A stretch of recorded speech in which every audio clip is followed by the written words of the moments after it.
วิธีเฮ็ดวิธีเฮ็ดน้ำแจ่วพันปลาสิมีบักนัดแล้วก็มีหัวผักเทียมขิงซอยแล้วเราก็มาบดบักเพชรน้ำตาลพร้อมด้วยกะปิบักนาวแต่ว่าไผ่มากเป็นนัวกับน้ำปลาสิใส่ภายหลังเอาสิมาใส่ในมาซินกันเลยเอาผักเทียมลงก็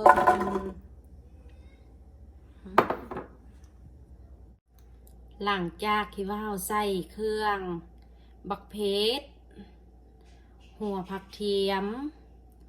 ขิงบักนัดใส่แล้วใส่กะปิน้ำตาลเป็นนัวบักนาวน้อยนึงเราก็มาปั้นกันเลยเอามาปั้นกันเราสิเอาเครื่องใส่ครบเบิดคันทำบ่มากอย่างเราก็เอาใส่ภายหลังมาบดพร้อมกันไปเลยมีสิบดมีเสียงแหงหน่อยนึงเด้อ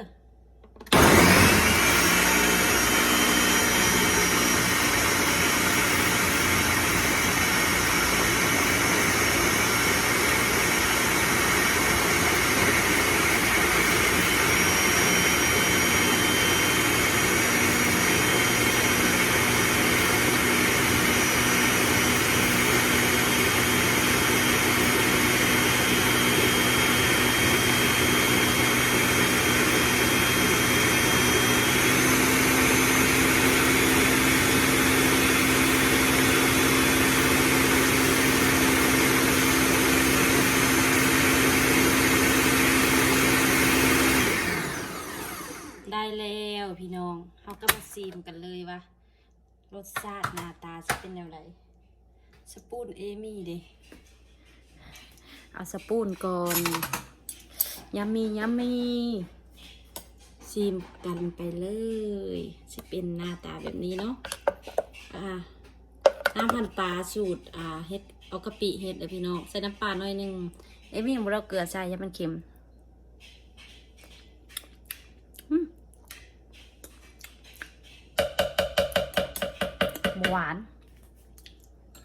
หวานบนัวเดี๋ยวเอมี่ตั้งกล้องก่อนสิเติมเครื่องก่อนแบบนึงเอมี่ว่าจางนะนี่จางก็เติมน้ำปลาหน่อยนึงเนาะโอเคจะไปวันเกินหรือว่าตลาดเช้าบุกมูเลยพี่น้องโอเคเนาะเพราะว่าเราสิกินกับปลาให้มันมีรสจัดหน่อยนึงน้ำตาลหน่อยนึงน้ำตาลมันหวานให้มีมากินหวานเลยมากินหวานใส่เป็นนัวอีกสปูนนึง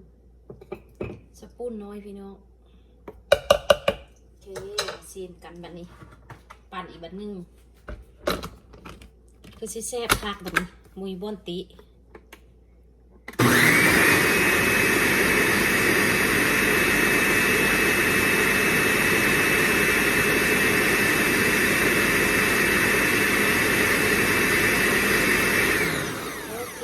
ได้แล้ว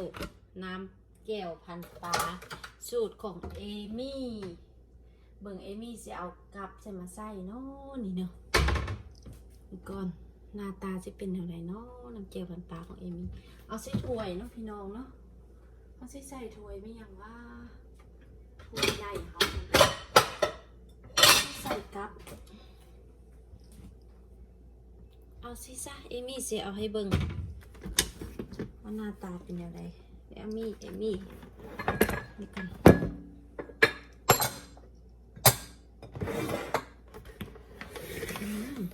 นี่หน้าตาสิเป็นแบบนี้พี่น้องแก้วพันปลาสูตรของเอมี่น้ำแจ่วพันปลาสูตรเอากะปิเฮ็ดส่วนประกอบบ่มีอย่างหลายพี่น้องของธรรมชาติบ้านเฮาบ้านนี้แหละสิได้เลียโซกเสียเอมี่ลืมซีมเมื่อใหม่ก่อน สปูนเอมี่ไปใส่เนาะ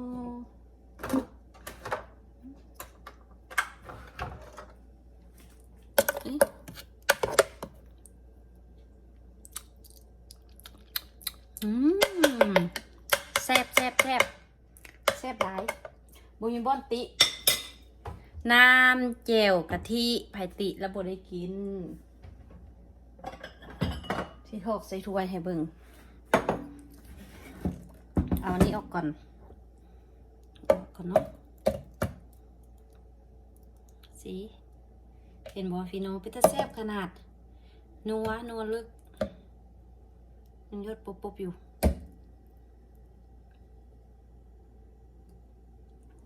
สูตรใหม่น้ำเจลกะปิด้วยนี่เด้อ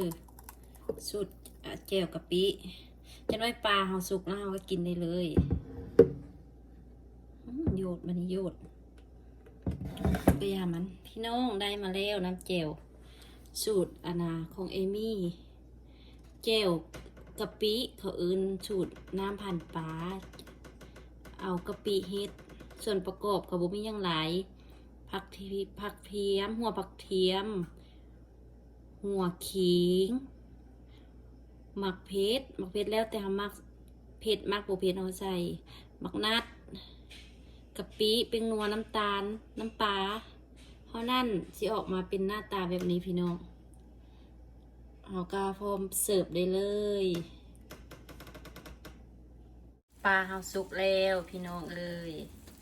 สุกแล้วเนาะปลานิลที่มีปิ้งใส่เตาไฟฟ้าออกมาเป็นตาแซ่บอยู่ด้วยเนาะแล้วพันปลาปิ้งปลากะทิไผ่ติบ่ได้กินเด้ออันนี้น้ำแจ่วของเอมี่เฮ็ดเองน้ำแจ่วพันปลาสูตรของเอมี่แจ่วกะปิพร้อมด้วยเครื่องหอมการมีทุกสิ่งทุกอย่างอยู่ในนี้รวมกันเบิดนี่จะมีผักชีมีทุกสิ่งทุกอย่างเลยอาหารบ้านเฮาเดี๋ยวเอมี่สิสวบให้เบิ่งอันลูกชายก็วนเอาโฟนอยู่พี่น้องโอ้ยไอสิกินพันปลาว้าวไอสิกินพันปลาเฮ็ดเลยลูกลุยเลยปลาเขือลุยเลยมาไอกินพันปลาวันปลาเขือก็สิกินพันปลาโอ้ว้าว what you doing say come on eat with Anthony say hello กินพันปลานะมามีเกี่ยวเอมี่เฮฟแต่แซ่บบ่พี่น้องแต่แซ่บเนาะเกี่ยวอันกะปิพันปลามากินโลดนี่เด้ร้านใจสิกินพันปลาโอเคได้ถึงเวลาสวบแล้วพี่น้องผักกะหล่ำบ้านเขาได้นี่น่ะเอมี่ไปซื้ออยู่ฮานเอเชียสิกินจะคำ2 คำโซเดอร์ว่ามันแซ่บบ่แซ่บเพิ่นว่าแซ่บหลายเสียนจุเลียโซว่าเอมี่ว่านานน้ำแจ่วกับน้ำแจ่วกะทิไผ่ติบ่ได้กินใส่ขนาดตัวปิ้งปลากับปิ้งปลากะทิไผ่ติบ่ได้กินคือกันเอมี่สกินจากโซมื้อนี้ลูกชายพ้นวนเฮ็ด YouTube บ่ได้เฮ็ดถ่ายวิดีโอบ่ได้สิกินโซจากคำนึง2 คำแล้วก็สิอันนั้นสิไปเอาลูกชายเพิ่นอยากนอนแล้ว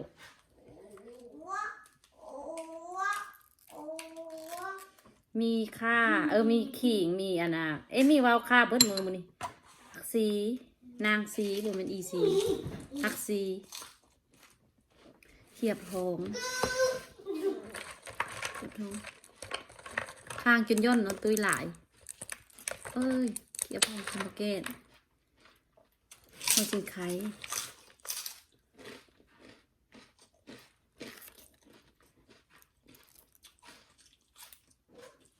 เล่นหอมป้อมหน่อยนึงพี่น้องมีมากินเป็นเพื่อนเส้นกินผู้เดียวกับโบเซฟซีนปลาพร้อมด้วยข้าวปุ้นน้ำแจ่วอันนั้นปลาเดอันนั้นกะปิ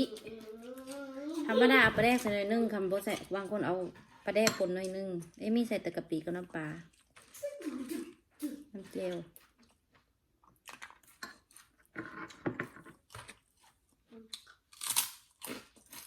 สิบเลยพี่น้อง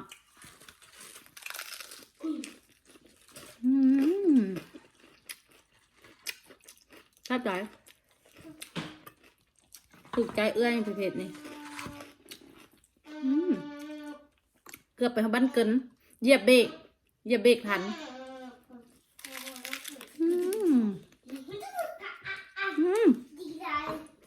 จอดีคุณด้วย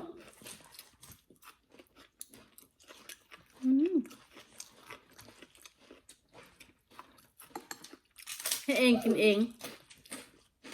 แซ่บ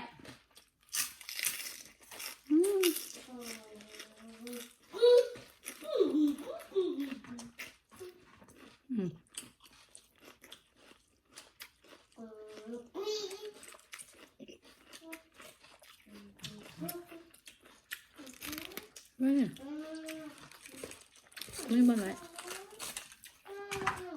มาเด้อกินกันแซ่บหลาย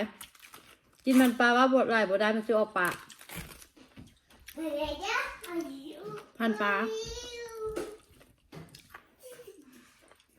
โอ้ยไอ้อย่าเฮ็ดฉันลูกไอ้อย่าเฮ็ดฉันลูกลูกคอยเอาโรเซนใส่กระปุ้นบัดนี้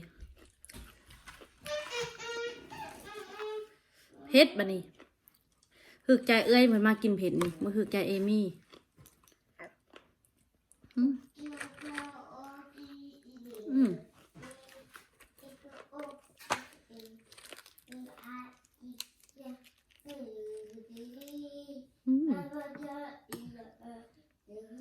ลูกชายของร้องเพลงม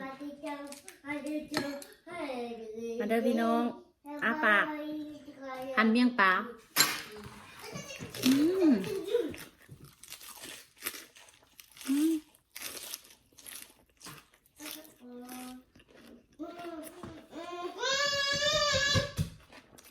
ชอบใจ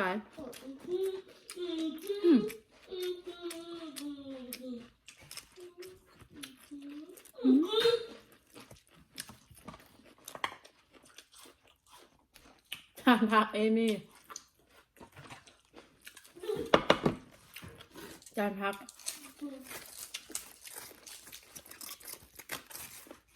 แซ่บพี่น้องแซ่บหลายลูกชายก็ร้องเพลงให้ฟังเจริญอาหารช่วงนี้สงสัยที่จ่อยไปหน้าขิงนี่เอ้ยขิงน้องซอยบังอะไร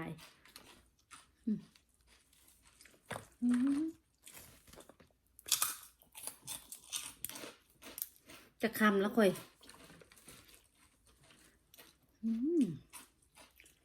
แซ่บได้นี่แซ่บได้นี่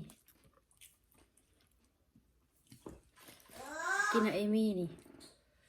ปลานินพี่น้องปลานินโซ่คำนี่บ่เลยไปกินโซ่คำนี้หมดสิย่างได้ผัวกับบาทเรากินเผ็ดนะเอ้ยก่อนนะบักเผ็ดใส่บักไก่หลายแล้วใส่ขิงใส่อันนาใส่ผักเทียมอีมันเผ็ดแล้วเนาะแล้วยังกัดบักเผ็ดจะเป็นหน่วย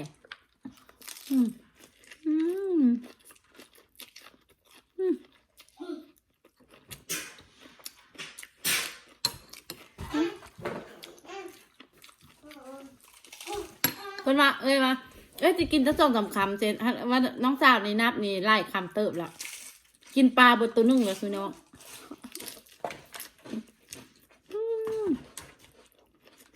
มาขันเจ้าบอกคนอื่นใช่ยังแซ่บ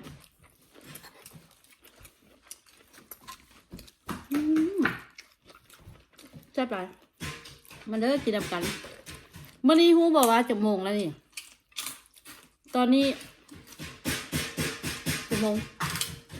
โมงยังพากันกินข้าวแรง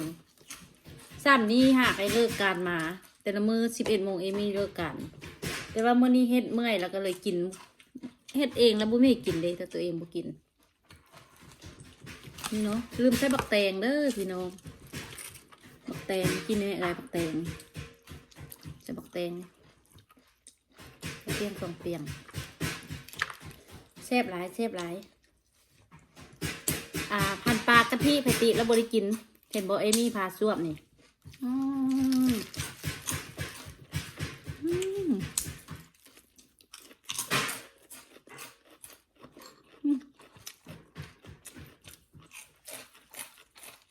คนอ้วนกินอย่างกระแซบเนาะ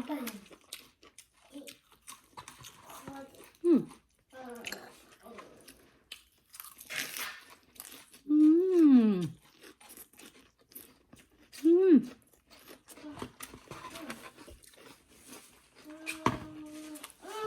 ลูกชายลินดูเส้นปลาหลายตัวเลยกินรสในอันในเตากินนี่หมดตุยดอกกินผักแค่หลายผักกะหล่ำจิ้มปลาผักชีใส่หน่อยนึงพี่น้องผักชีหอมสีมักเล่นยิ้มนึงขิงเอมี่บ่มักขิงใส่หน่อยนึงหัวชิ้นไข่นี่ใส่พอมีกินเอมี่บ่มักมันยะ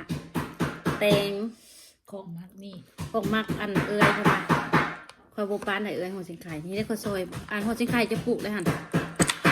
เขียบทองก็ใส่หน่อยนึงกินแล้วมันบาดปากพี่น้องเขาปุ้นกันยังหลายเลยลูกชายจุดอีฮักคอยแม่ซื้ออันเครื่องนี้ยังมาเพื่อเอาไปทุบเบิดแม่กับฟังเฮ็ดอะไรอยู่ลง YouTube ม่วนเนาะเจียงเซฟไอ้ให้ยังลูก What you doing What เซฟผู้สาวโอ้ยบัดนี้สิได้อำลาเด้ออันคนน้อยทุบโตทุบตั้งล่ะเจอกันโอกาสหน้าคลิปหน้าเด้อพี่น้องขอบใจเด้อที่เบิ่งอันคลิปเอมี่เดี๋ยวเอมี่กินให้เบิ่งโอเคคำสุดท้ายปากมาโซหน้าเด้มานี่มาลูกทำยังอืม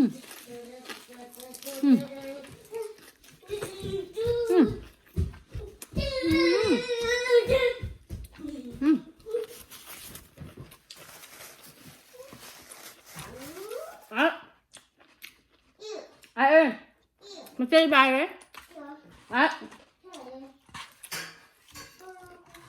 มึงคนน้อยแบบนั้นก่อน